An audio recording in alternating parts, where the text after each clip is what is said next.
Sometimes you need to suffer before you can surf. Let's talk about the surfer.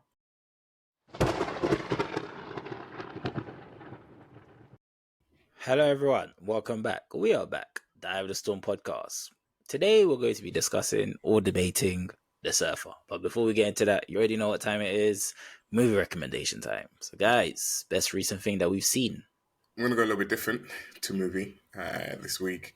A little bit different series as well. So I watched Solo Leveling, which is an anime about these so-called hunters that have to go into these dangerous dungeons to sort of fend off the monsters that were in there before they attack the world that they're in. And there's different levels of these dungeons, and depending on what type of sort of hunter you are, will depend on what dungeon you're able to go into and fight in, and sort of then reap the rewards of. And it basically just follows the story of the person that's deemed the weakest hunter who goes into a dungeon. Something happens, and then it kind of awakens something within him, or he has a second awakening, and then he starts to kind of level up his power. So it's not kind of your typical thing that you'd watch, or what our community would probably watch, but it's just a cool anime, and I've kind of been getting a little bit more into anime since watching Dragon Ball Daima. I've kind of paid attention a little bit more to some animes, and that's just one that I had been paying attention to recently, and I don't think I'd watched anything else really of noteworthy. So that's my recommendation. If you're into anime, Solo Leveling, you've probably heard of it, and it's it's definitely a good watch. And the entire thing operates on RPG logic, is my guess. Yeah, pretty much, yeah. Where he's and how does that work out? Because I've never seen one of those, and I always wonder, does it actually turn into a real story? Or do the game aspects kind of detract from that? I would say this one has less of a focus on the story, but the story isn't sort of the main selling point of this. I would say it's more the character and his development and kind of his development and sort of how he's unlocking new skill sets and, continuing to sort of grow and improve himself, essentially. And I haven't completed it yet. I'm about sort of 5 or 6 episodes in. I wouldn't say there's a strong story there that would grab you and grip you, but it's just kind of just following this character. A film which I was surprised about that I watched, which I think you guys should watch, was a film called The Assessment. It's a new film. Came out this year. It was really good. It's about a couple living in this type of dystopian future. Parenthood is pretty much supervised. So they go through some 7-day assessment. Pretty much the person that does the assessment with them decides whether or not they're fit to be parents or not. And let's just say the person that's doing the assessment makes them go through some crazy, sinister, dark, confusing tasks, and just the assessment is just a bit all messed up, and it makes you question kind of like the society that they're living in and the purpose for everything, like what the hell's going on and the messaging behind it as well. So I would definitely recommend that assessment. It was surprisingly good, man. I was surprised. Is it more about overpopulation, or is it about them being good parents? It's definitely not about overpopulation, because there's two sides. There's I forgot what they refer to as the other side, but the other side is where pretty much, so if you live where they're living, where the parents are living, that's like the good society, or I wouldn't say the rich, but if you do, and I've basically forgot the criteria of each society. So there's one society which is good and one society which is bad. I think the bad one's pretty much the poor and how everyone's living there. But I forgot the criteria as in what puts you there. But you do get sent down if as punishment to that other society. So the society that they're living in, it feels very empty. It's where the couple was staying. It was it seemed like they were staying in some sort of desert, but the house was really nice. So yeah, it wasn't due to overpopulation. It's just to make sure that they will be good parents, or there was more to that. I completely forgot because that was a question that I was asking, what the hell was the whole point of the assessment? Even the person that was doing the assessment, she wants a child as well, and I forgot why they were making it. I forgot the main message. I'm gonna have to watch it again, but I would recommend it. It wasn't due to overpopulation. That's something I think I can guarantee on. So I didn't watch it, but I saw it in, I think it's in Amazon Prime or something, and it just looked a bit like being about overpopulation, and that kind of triggered one of my pet peeves, where science fiction never updates its topics. Where 50 years ago we were concerned about overpopulation, now we're concerned about there not being enough children, right? Now the concern is that the birth rates are crashing, and that is messing up society, right? Because there's too many old people, not enough young people, and so on, right? I've never seen a science fiction story about that. Like, it's one of the big crises of our time, one of the many. And nobody has ever, I've never seen a sci-fi movie about this, about a world in which that has gone bad, or where this might lead. So that was kind of my first association when I saw the assessment, because normally if you need a license to have children, it's because there are too many children, right? Or too many people. But now that you say it's not about that, I might check it out, actually, because it sounds like it's doing something different. Yeah, we're going to check it out. Because I didn't mention nothing about overpopulation. I don't know if I zoned out. No, but for 50 years, science fiction has been talking about, like, Soylent Green is one of those, where 50 years ago, there were predictions about how there would be 20 billion people in the world, and the world would be overcrowded and resource depletion or whatever. And it's not happening, because it turns out that in every country, people stop having children when they industrialize, right? And science fiction has not caught up on that. And like this stuff not being updated, and us telling stories about things that people 50 years ago were afraid of. It's kind of one of my big pet peeves in science fiction. And so I thought it was about that. Like when I read the description and I saw the pitch and all of that. But I'm glad to hear it's not. Wait, I think I might be wrong. I think it might be. Sorry. I think it might be. Because as it started to come back to me, I think it might be. There was a scene where pretty much there was guests that came over and they were having a conversation amongst themselves. And I think they might have mentioned something around that subject matter. Okay. So I think it might be about overpopulation. Apologies. But I would still recommend to watch it, just in case it's not. But I would recommend it because it's still a good watch. And I understand where you're coming from. It's definitely something that's oversaturated. I do understand, but still. Just watch it again, please, and then let me know what you think. If you end up watching it, let me know what you think. Yeah, so this has been quite the roller coaster. So I'll report next week to tell you what it's about. Cool. Yeah, well, that's my recommendation.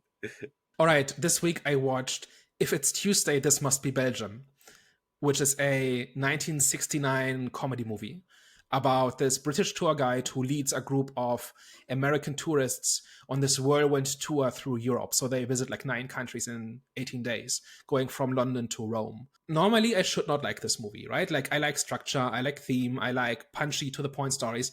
And this is just a meandering mess for 2 hours, where we basically follow this group and each one has their little story, and they don't have very much to do with each other except kind of checking different boxes about cliches that Americans have about Europe and Europeans have about American tourists. It's like the World War II veteran who wants to go back to the places where, like, that he was in during the war. There's like this middle class couple that are going on their first ever big overseas vacation, and the husband is constantly talking about how everything is too expensive.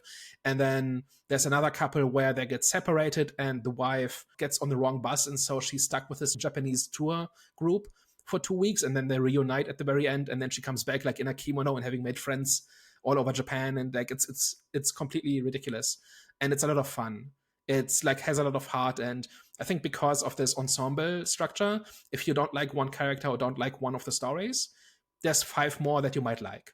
And like the entire thing is just fun. It's just like, it's not especially funny, but it is just like a comfortable watch. There's a whole bunch of different stories in there that kind of, it's almost like slice of life, where these different characters just have different reasons for going on this tour, and they have different reactions. Like there's a scene where they try to order local food because they don't want to be dumb American tourists, and then they end up ordering the cheeseburger anyway for their various reasons. And like it's stuff like this. It's 2 hours of that kind of thing, and it's a good time. It's just like it's a comfortable, enjoyable, amusing watch. And sometimes that's all our movie needs to do. Looks like it's time for the main event. The Surfer. Daniel, can you please do your thing? All right, so The Surfer is a psychological thriller movie about this guy who is about to repurchase his childhood home, right? He had to move away when he was very young, and he's basically worked his entire life to be able to afford to buy this house back that his family lost when he was very young. And his fondest memory is living in this house and surfing at the beach. And so he returns to that area. He's about to close the deal on this house. And he shows his son essentially where he grew up, and he wants to share this experience with his son, right? And the son is not having it. He's completely uninterested. Like the parents are getting divorced as well. There's a whole lot going on. And then they encounter the locals who are trying to scare them away. They don't want any outsiders at the beach. And this battle of will erupts between the father and the leader of the surfer group, and the entire thing becomes this psychological trip where the father basically gets very close to an existential crisis as he basically just tried to realize his dream. So what did we think of The Surfer? I don't think I've been more angry at a movie than I have The Surfer. And not in a I'm emotionally engaged in the movie and I'm angry at what's happening type of thing. I'm angry that I had to sit through this type of movie, type of angry. I think that's my fault because I suggested this movie. Yeah, a little bit. I'm not that we had many other options. I'll send you some chocolate next time we see each other. Please. But honestly, it just wasn't my type of movie. And, you know, if it's something that you enjoy, fair play to you. But this was a struggle to sit through. I was just like there. At first, I was like, why are you still here in this situation? Why are you like in this car park or whatever? And I know the movie does its best to try to sort of justify the character's reasons for still being there. But the whole time I was just thinking, why have you not left? And that made me really struggle to get into the movie. And then it's quite unorthodox in the way it's trying to tell its story. It's very sort of kind of like ambiguous. There's a lot of hallucinations kind of going on. It's kind of, you know, pretty much, and I would say set in one location. I don't have problems with movies set in one location, but just the traditional sort of storytelling methods weren't quite here. It was just a jarring experience for me, and I get that, you know, people found sort of entertainment in some of the things that were kind of going on, or like grotesque by, you know, him drinking the water or possibly sort of eating the rat and stuff like that, and his conversations with the surfer. I just found it all to be a bit too boring and a bit sort of laborious to get through. I very rarely found much entertainment at all in this movie. I don't dislike Nicolas Cage, but I'm not a let me go and see Nicolas Cage be Nicolas Cage, as it seems people are a fan of. That's not quite my thing. Even though I did kind of sort of appreciate him long legs. I did quite enjoy his performance there. But that's in an actual movie. That's in a movie that's, you know, got, you know, some type of semblance in his storytelling. But here, God. Yeah, this was rough, man. And if it wasn't for us recording this, I probably would have walked out about 20 minutes in the movie. And it doesn't help that I didn't know what I was going into, because again, when we do some of these unknown movies, I try not to look at the trailer, and I try to kind of go in and just experience the movie. And at first, I thought The Surfer was going to be some type of like action movie similar to The Beekeeper, which is the movie that I previously hated the most. I think this movie has now overtaken The Beekeeper on that front. But I was going to say the trailer makes it look a bit like a revenge thriller, right? And it's not. Yeah, I did watch the trailer. So again, I went in completely blind. I was like, okay, I'm going to go in the cinema. I didn't read anything, didn't see any trailers, didn't experience anything, and I was like, let me just sort of see what the story is. Very quickly, I kind of saw what it was doing, and very quickly I was like, I'm not on board, and I need to get out of the cinema as soon as possible. But I couldn't. I suffered through all of it, and here we are now talking about it. So that's my thoughts. I'm 50-50 on this one, but I'm more so positive than negative. I think the issue that I had with it is the way that it was presented to me, and that's mainly with the trailer. So I thought I was gonna get, like Daniel said, like a revenge type of get back film. But so I was like, just when I was watching the film, I was just waiting for that Rambo moment where he was gonna go bat shit crazy and just do a mad one and, you know, just plan and beat up a lot of them. But it never really came. Not even it didn't come.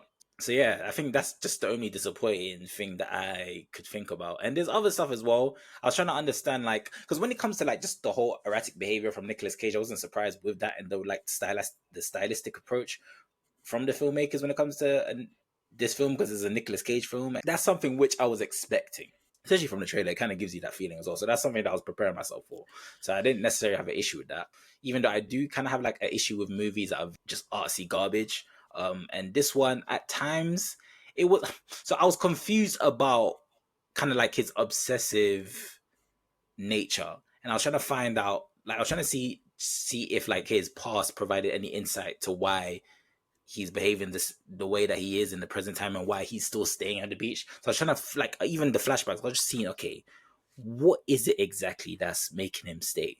And I still haven't figured it out yet. I do know obviously there's a connection with his father and the way that his father died, and I'm just trying to see why he's just so persistent on not going home and just staying there, and, and getting that house. So that's something which hopefully Daniel will be able to explain to us. Those two issues were my issues, but I didn't really get that kind of like revenge, get back type of film, and I was trying to understand what was keeping him there. That's the two issues. However, overall, there were really good parts. I enjoyed it. I think they kind of like the torment kind of went longer than it should have. That's another critique. However, seeing him slowly become the homeless man was something where I was like, okay, is there like social commentary behind that? Are they trying to tell us something? Because that was kind of like interesting to see, because he was becoming the homeless man. Like, he was becoming homeless. I was thinking, oh crap, is he really at times I was thinking to myself, is he the homeless man? It made me wonder if it was a thing where they're making him look crazy, or if he's actually crazy and he cracked due to obviously his past and obviously what happened with his father, and if that's kind of like, I didn't know how it was gonna end, but it ended up being his reality ended up being a reality. So I was like, oh, okay, that's interesting. So that kind of got me lost again. So, but yeah, so just kind of like there were definitely parts where I was enjoying myself, especially with the Beach Boys and the Surfer Boys, whatever they're called. The way that there was a surfer cult, so that was interesting to see as well. So I liked it. Overall. It was just I had issues with it, but I liked it overall. So this movie kind of had a kind of an uphill battle with me. So I like straightforward literary stories, like so I don't like too much allegory. I like it when what's happening on screen is what's actually happening, and there's a thematic subtext and all of that, but what I'm seeing is what's really going on. Unlike a lot of people, I'm not that big a Nick Cage fan, because a lot of the time he's just eccentric for its own sake.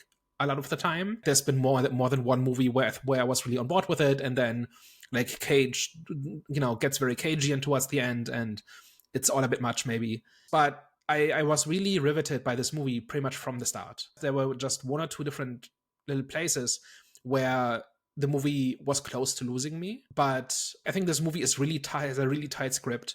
It entirely rests on this one performance by Nick Cage, pretty much. I think it actually says something interesting. It's not one of those messages you've heard 1,000 times. It's actually a little bit, there's actually something different going on. Overall, I enjoyed it a lot more than I actually thought I would. Like, once something becomes like a dream sequence or like a fever dream, I'm checked out. It's just not my thing. And like the entire middle of this movie is basically that. But then it comes together in the end, and it's very, very deliberate in what it does, and it's very clear and very effective in what it does. And so I ended up really enjoying myself in spite of that. Also, shout out to the fine people at Cineworld Bexley Heath, who kept the lights on, even though I was the only person who showed up for this movie. That's never happened to me before. I saw the watchers with one other guy, which was awkward enough. But here I was literally the only person in the room. And that was a very weird experience, where I just it's just hard to describe. Just being alone in a cinema, and there's nobody, and then you walk out and there's like an entire hallway and there's also nobody, and then you have to walk like down the entire hallway and turn around two corners, and then you find another human being. It's a really weird experience. But anyway, that's got nothing to do with the movie, but it just made the movie even more, made my experience even more surreal and memorable. I'm definitely not going to forget that anytime soon. But yeah, like overall, I really liked it. It basically overcame all my biases and all my hangups, and gave me something I think it's going to stick with me for a while. So let's talk about it. The question I'm about to ask might be the most important question I'm going to ask today. What is the movie about? So I think it's about belonging and success, because the entire story is about the surfer, and it's interesting that he never gets a name, right? Actually, does he ever say his name? Like, does anybody ever say his name in the movie? I don't think so, right?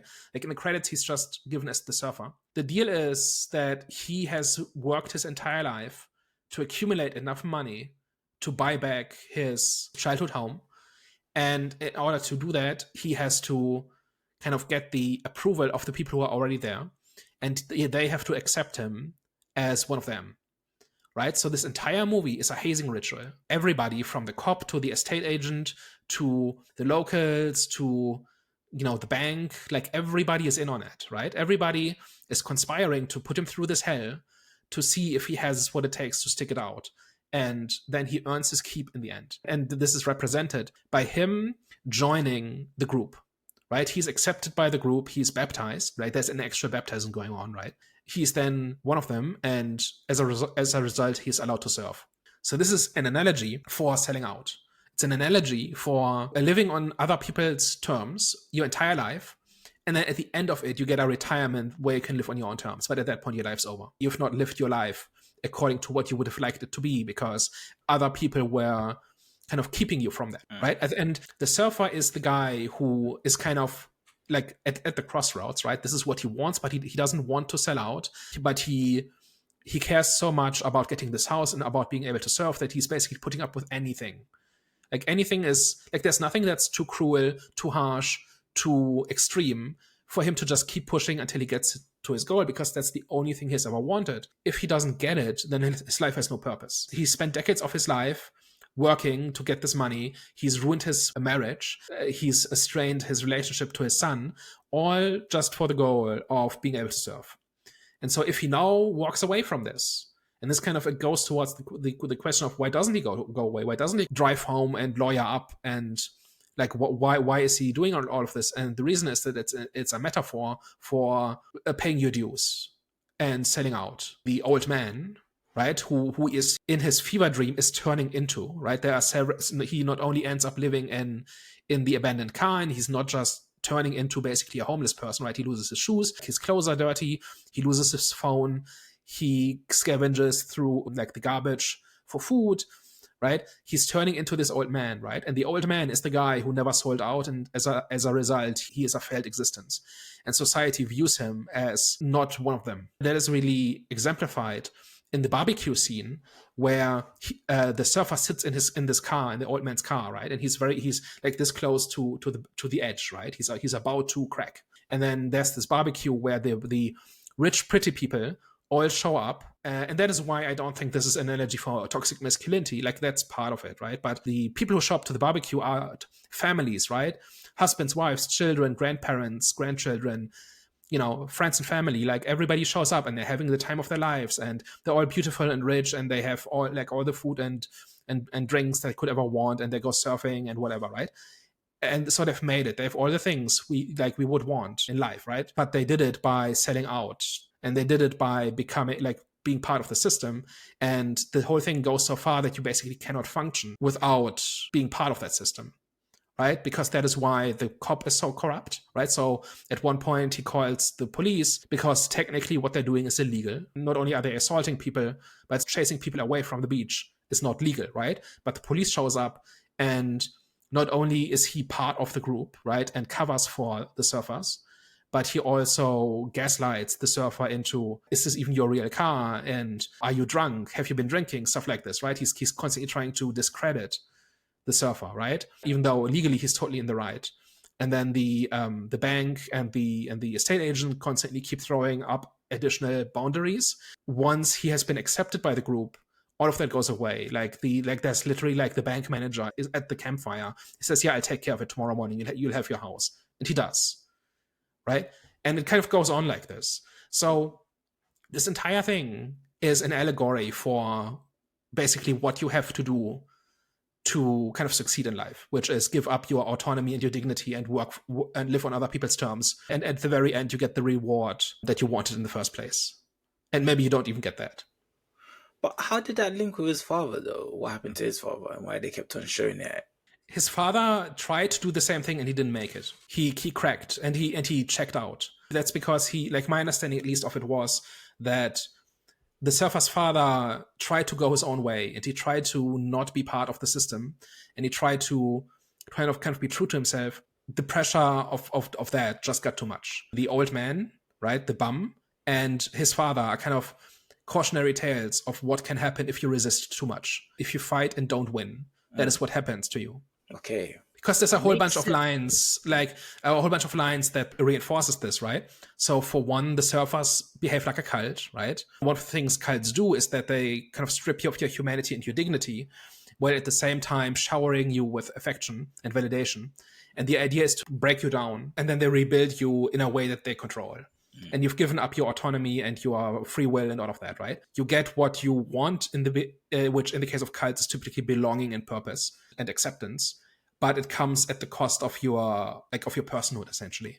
Like, that's how cults behave, and that is why the surfers behave like a cult in this, because in order to get what you want, in order to be able to surf, you have to become like them. And they control who gets to clear that hurdle and who doesn't. And so they make the rules and they enforce it, and they enforce it in a way that benefits them. There's lines in this like, sometimes you have to suffer before you can surf. Like this whole idea that you have to pay your dues, you have to put in your time, you have to earn it. But the people who are deciding whether or not you've earned it are nobody special. They just happen to be in the right place. And they get to be the gatekeepers, right? Yeah. So I think that's what this is going for. Okay, but the film's portrayal of the concept of home, is that something else that they were trying to, like, there was a message behind that? Because obviously he wanted that house. I understand that, like, the allegory for that is obviously what you just said in terms of, like, it's kind of like selling your soul for success and what it looks like selling out, right? But isn't there anything else when it comes to, like, the way that home was kind of, like, shown in this film? Do you think that was the main message? So the house is basically nice things in life, right? That and surfing, I think. So he wants the house because that is, like, his one memory of being at peace and being happy and being able to do what he wants. I don't think it's necessarily about home, because he already has a home. He's not lived in Australia for decades, right? It's where he was born, but he spent his entire life in the US and is now coming back for the first time. And you can argue, like, what of this is really home? But, like, he's chasing a memory in the first place, right? Or an emotion. And the emotion is happiness and being at peace and just things being right. Right? That is what he's trying to achieve. And I think that maps to this idea that you put in 20 years, 30 years of your work, and then you get the house in the suburbs and, you know, with a garden and a car and your annual vacation and stuff like this, right? This picture of what a successful life is like. It's not necessarily just about having a home or, like, being home. It's about having made it. You basically spent your entire life chasing this. And by the time you've reached it, you may have lost sight of what it is you wanted in the first place. I think that's what this is saying. And that is the significance of the home. It's not really about getting the home because he has the money to buy it, right? And the only reason he can't is because of the gatekeepers. Right? Like, on paper, like, this should not be the entire. I think that is part of what you bounced off of Hervey, right? Is that this on paper this should be a non-issue. He has the money. Why doesn't he just drive home and sort it out? Why does he have to pick this fight with these surfers? And the answer is that he cannot walk away having been defeated like this, getting this close to what he has wanted all of these years, and then just shrugging and walking away from it. He's incapable of doing this. And I think that the plot does a decent job of justifying this, why he's so fixated and why he just doesn't walk away.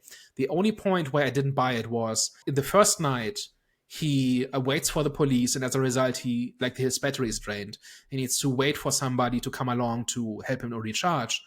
And at that point, he should have left, right? The fact that he then stays around for another day, and then his car gets stolen, or at least he believes it gets stolen. That's a whole other thing. I think that's the part where the plot doesn't quite work. For everything else, he could walk away. Even after he's lost his phone and his shoes and his car, he could still walk home. But he doesn't. He stays, and that's because he cannot walk away from the goal.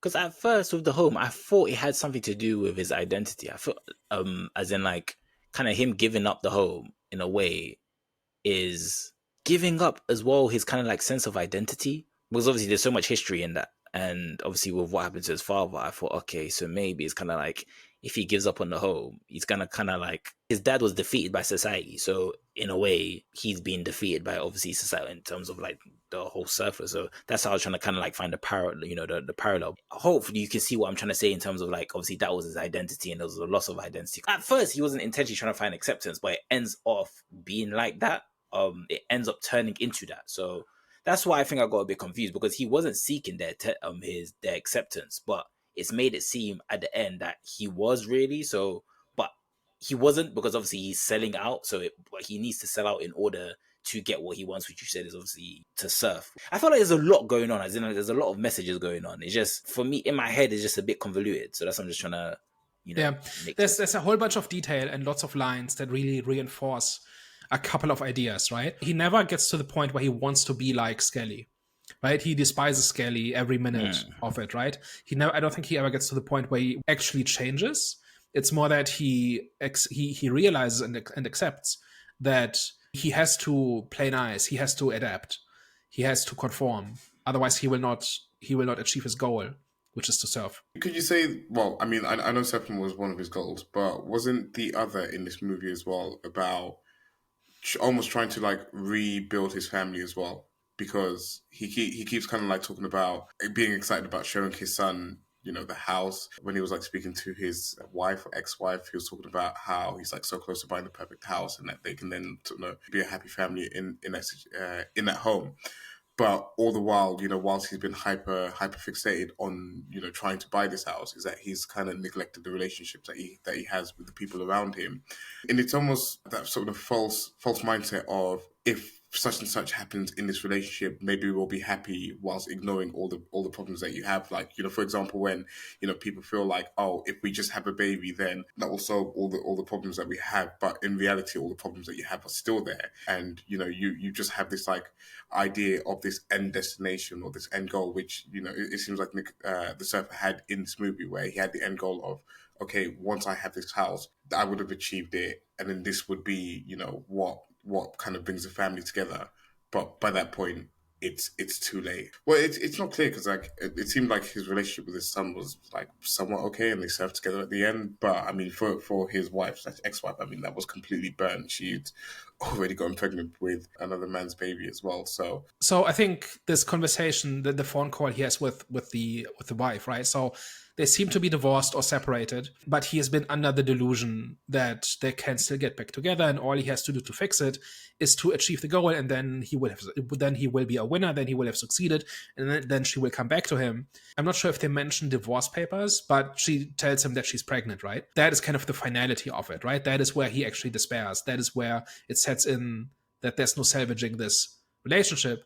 But like you say, up until this point, he has been so focused on achieving his goal, and part of that is that he thinks that will make everything right, that she will come back to him and there will be one big happy family. And you said the relationship to the son is actually not that strained. It's pretty terrible, I thought. Like, they do surf together at the end. Like, throughout the movie, he keeps trying to get the son excited about surfing, and the guy does not care. Like, he doesn't care about the house, he doesn't care about living there, he doesn't care about surfing. And towards the very end, he gets through. But at that point, a lot has happened, right? But throughout the movie, the surfer keeps trying to salvage or reinvigorate his relationship with his son, and the son is just not having it, like outright calling him a loser and stuff like this, right? Or like just rejecting him in any way possible, right? I agree with you, is that the relationship was obviously strained throughout most of the movie. I was just more kind of referring to what the movie was trying to say about, you know, that ideal sort of situation, because like I said, is that it seemed at the end of the movie he'd achieved what he wanted to achieve in terms of, okay, like they're going to sort the house and this and the other, even though there was a whole incident with the homeless man towards the end. But it seemed like once he'd accepted and been sort of accepted into this cult, was that his relationship with his son had progressed more than what it was at that, you know, in the movie. Of course, it wasn't, you know, the most perfect relationship, but it seemed to have progressed a little bit. And I'm not sure what the movie was trying to say. I think the son did buy into the idea that what the surfers were doing was kind of normal. Like, that is how people should behave. Not necessarily their cruelty, but just their clique, their club. The son did seem to buy into that. And once the father is not as defiant and is not as combative with everybody, that's where the son warms up to him again. One more question. Do you think obviously the setting was intentional, as in, like, you know, ports of, you know, just like the Australian coast? Did it kind of play into like the whole psychological state of things? Especially because I think obviously like the heat, right? And obviously the way the portrayal of the heat, the way that was done, it does play on the whole protagonist's perception of reality. So that's pretty obvious. But do you think obviously them basing it in Australia also was like there was something behind that, like the message behind that? Because I remember, Daniel, you mentioned before how this is kind of like surfer. This is what like surfing culture kind of is. The thing about the surfers, I looked up some reviews just to see what people were saying, and I accidentally ended up in the surfing subreddit. And so I found like half the reviews I found were by actual surfers who went into this wanting to get a surfing movie and being upset that it wasn't. But one of the things they liked was the depiction of surfing culture, like this whole localism thing. Like people just claim local beaches and terrorize anybody who they believe doesn't belong there so that they can have their own private beach. That seems to be a thing that really happens. I've seen people say that this happens, especially in California. I think the reason this is in Australia is, number one, it's like a fish out of water thing, because he's not been there for decades. He doesn't have as many roots, and he probably doesn't have many friends. His only connection, he calls, is like his broker. Second one is you get both the heat and Christmas at the same time. That's the other thing. You don't get this in California. December is like the hottest part of the year in Australia, right? And I lived in Australia for 3 years of my life. I went to university there. And Christmas in summer is a bit weird. Like, it's just not what you're used to. I think that leads to another level of alienation, I think, where it's just not normal, right? Like, this is not what you expect from this is a Christmas movie, isn't it? Right? Yeah. It's quite literally about Christmas and about the values of Christmas and family and charity and kindness and reflecting on what's important in life. Setting it in Australia means you have this very dark atmosphere, right? Everybody's very cruel, it's very harsh, but it's also very bright, right? Normally a story like this would happen in more darker environments, right? And this is as bright as it gets, but actually the brightness and the heat is oppressive.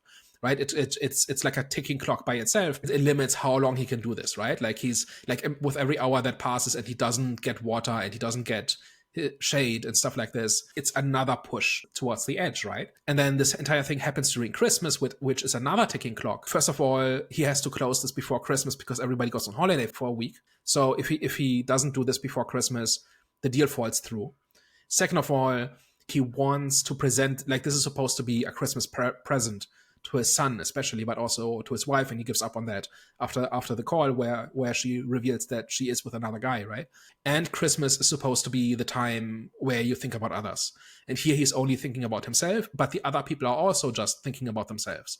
Like, this entire movie lives very much from the escalating tension, like, where it starts off fairly normal and then slowly the movie strips away every layer and every safety cushion and every comfort the surfer has, and by the end he's kind of just reduced to this fever dream. And the fact that it happens at Christmas, that it happens in summer, that it happens in a place that he doesn't know very well, all of that is just maximizes the pressure on him until he almost cracks, and he gets very close to cracking. All of these pieces seem kind of optional, right? None of these seem really essential, right? Like, the goal could be something else, like the location could be something else, but by picking all of these things, it kind of all converges into this spiraling out of control that is all in his head, because he just, like, it honestly reminded me of the last time I took a train in Germany, because it just starts off very simple, and then one thing goes wrong, and another thing goes wrong, and then people give you crap for no good reason, and then you get penalized for not following the rules, except the rules are broken,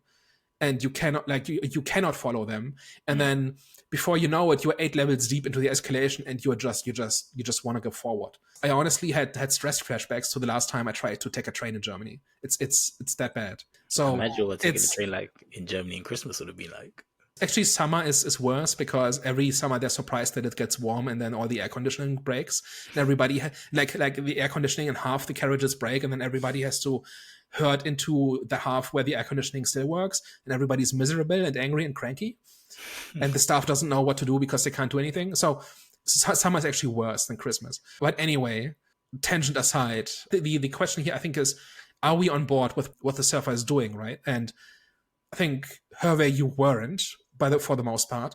But the reason I was is because I think what's really relatable about this is, like, when you just have one of those days where there's just one instance of crap after another, and each one individually, maybe, or at least the first 5, are not that bad. By themselves, you would have rolled with it, but together, it's just too much. And in the end, the simplest things seem impossible. That was like, I can recount like 6 different instances where I was in that kind of situation, and this movie really evoked that kind of experience, I thought. Even though it gets kind of cartoonish and over the top and stylized, but just this perception of, like, and another insult to injury. When he tries to get a coffee, it should be easy. And there's no reason why the guy's selling him the coffee. So what happens is, he tries to buy a coffee, and he's got his debit card on his phone, right? Or his credit card on his phone. And he's run out of battery. And so he can't pay. He just asks, like, hey, can I just charge my phone and then I'll pay? And the guy just gives him crap for no reason. And it turns out that's because it's part of this bigger story of, like, the entire system is kind of engaged in gatekeeping, right? and the guy is like the coffee shop guy is in on it. Like, this should be easy, right? He should just let him just charge his phone for 10 minutes and then he can pay, and then nobody's lost anything, right? He's not like, he talks about how electricity isn't free, but he's not paying the electricity bill of that shop. Like, he just works there, right? Probably. So it's like like most of these things, like by the end of it, we are kind of at the point where we are in outright fist fights, and Nicolas Cage is stuffing a dead rat into a guy's mouth and trying to drown him on the beach, right? Like, at that point, or like when they brand each other with this wave symbol, like it gets quite out there towards the end. But the first 10 steps are pretty small, right? Like, there are things that could go wrong for anybody at any time. Like, he doesn't necessarily do anything wrong, at least initially, right? You can point to, okay, at this point he should have left or whatever, right? At least in the first half, when things are relatively normal, he's trying to do the right thing, right? He tries to reason with the cop, and he tries to reason with the teenagers who are harassing the bum. It's like a boiling, it's like a frog boiling thing. Each individual step is pretty normal and pretty small and pretty innocuous, and then by the end of it, suddenly you have a cult branding people. It's like, how did we get here? I just think the settings, like, obviously when you mention Christmas, I wouldn't say it made his decisions justifiable, but it adds more context, and it definitely makes it more understanding as to why the obsession was there in the first place. You know what's actually, I actually feel like a lot of his, like, a lot of the struggles that were happening weren't, I don't want to say self-inflicting, but it did feel like that sometimes. And that's why I feel like it resonated with me, is because, like, a lot of the times when things are going bad, it generally starts off from a decision that you've made. And it kind of did feel like that with Nicolas Cage character, because sometimes, especially with the phone, like the coffee situation, even though that was another thing that was adding to his torment from obviously the locals, it was still kind of his fault because, you know, his phone wasn't charged. And if he left that place earlier, then he wouldn't have gone through that situation. So it was like a lot of the stuff that was a situation where I could relate with. It was self-inflicted. And a lot of, like you said, when there's a domino effect of just disaster after disaster, it kind of does stem from a decision which you have made. So, yeah. Yeah, absolutely. At the very beginning, he could have just gone home. One question. How does it make sense that when he bought the pizza off of the pizza delivery guy, overpriced for £100 or whatever, and he already knows that there's these people... $100 Australian dollars. $100 Australian dollars, yeah, which is about £50 or something along the lines. But how does it make sense for him to leave the pizza outside of his car, go to the toilet, take his shoes off and clothes to go and take a dump in the toilet, and then he loses his surfboard and the pizza gets thrown on the floor? It was just like stuff like that. I was like, what is going on? Yeah. Like, why is that happening? At that point, you say, why are you not just locking your door? Like, even if they steal your surfboard, they can't break into the car, or if they do, they have to break into the car. Yeah. At that point, it seems avoidable. But at the same time, like, if you are in that kind of situation and you're stressed and you're annoyed and you're tired and you're thirsty, you start making mistakes. I don't know that justifies taking off your shoes in the very filthy public toilet, but the entire thing is about, like, a person's mind unraveling, right? And being ground down until he barely perceives reality. I cut it a little bit of slack, but yeah, you're right that scene is not the strongest. I think for me, is that I just didn't enjoy watching this man just get beat down for the whole experience, for the whole time. I don't know. There's for me, there isn't anything enjoyable in watching it. Actually, I wouldn't say that, because I wouldn't say that, because, you know, something like the first Joker, where you see a man that's like kind of like down on his luck, and, you know, society is against them, and then you see how they react to it, was very compelling. And obviously they completely butchered it in Joker 2. But, you know, here I just had nothing to grab onto at all, and I was just watching a man make mistake after mistake and be in an unfortunate situation, and, you know, just have things go wrong, and just being like threatened and this, that, and the other, and just essentially be a loser, like his son said. And to me, there was just nothing to sort of grab onto, and there was nothing to sort of root for him to sort of reestablish himself, or like come out of, like, whatever, you know, he was going through. And again, maybe, you know, this movie wasn't trying to have that. Maybe the movie wasn't, you know, that wasn't the point of this type of movie. But for me, it's just where I was being lost in the film. And again, it's some of it's just a preference thing. Some of it's just, you know, something's just not my style, and I can admit that this isn't my style. Whether they sort of decided to approach it, it's just a tough watch to just see a man for however long this movie was, just get beat down on for the whole time. Yeah, I can agree with that because it did get to that point. I was just, like I said, I was just waiting for that point where he's actually going to just fight back, and they gave glimpses of him fighting back, but it just wasn't enough. So I was like, oh, okay, so we're just watching continuous torment. So I was like, okay, that's what I was having a bit of an issue with because, like I said, I was looking forward to the Rambo moments, but it didn't come. But hey. Yeah, I mean, you either are on board with this or not, right? And I found myself being on board with it because I thought it takes you on an emotional journey, right? You can not like it, you can like not be convinced by it or something, but it's there, right? Like this entire movie is about his perception and about the escalation and this downward spiral and just him kind of being pushed to the brink. It is true that he could have walked fairly like at several points early on, but I think the movie justifies why he didn't. Like it explains why he cares about this and why he doesn't see an alternative and why he cannot simply walk away from it. It's not just stubbornness, it's not just greed or whatever. It is actually like, I'm so close. Like I've worked for this for 30 years. I'm this close and this will fix everything. And a couple of jerks are not going to screw me out of what is mine anyway. None of the things he wants are really unreasonable, right? What the surfers are doing is completely unreasonable and illegal and immoral. And there's no point at which you can kind of see their point. Right? They just want this because they can and because they're dominant and because they can get away with it. But there's no point where they have a legitimate interest. Takeaways from the ending. How did you interpret it? In the ending, the surfer and the son I have basically joined the gang, right? And as a reward, they are allowed to surf, right? And then the bum shows up and basically holds them and the leader hostage, right? Basically at gunpoint. And he actually... like, I think he lets one go and he shoots another one, and then he gets close to actually shooting Skelly, the leader, right? And that is where the surfer and the surfer takes his son and kind of just runs towards the ocean, right? And basically, so the bum lets them go because they convince him that the surfer's not the bad guy, right? And he focuses on Skelly, and then the surfer kind of runs with his son towards the ocean, and he says to the son, "Let the rip take you out." Meaning just go with it and don't look back, meaning like don't pay attention to what we had to do to get to this point. To me, like this is kind of, if this entire movie is basically about selling out in order to belong, then he is somebody who kind of weaseled his way through. Basically, he almost sold out, but he never quite did, and he never actually gave up what he actually wanted, which is connection with his son and getting to surf.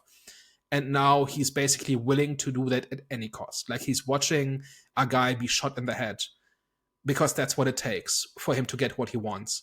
And he could stop the bum, right? Like he could at least try, or he could try to reason with him.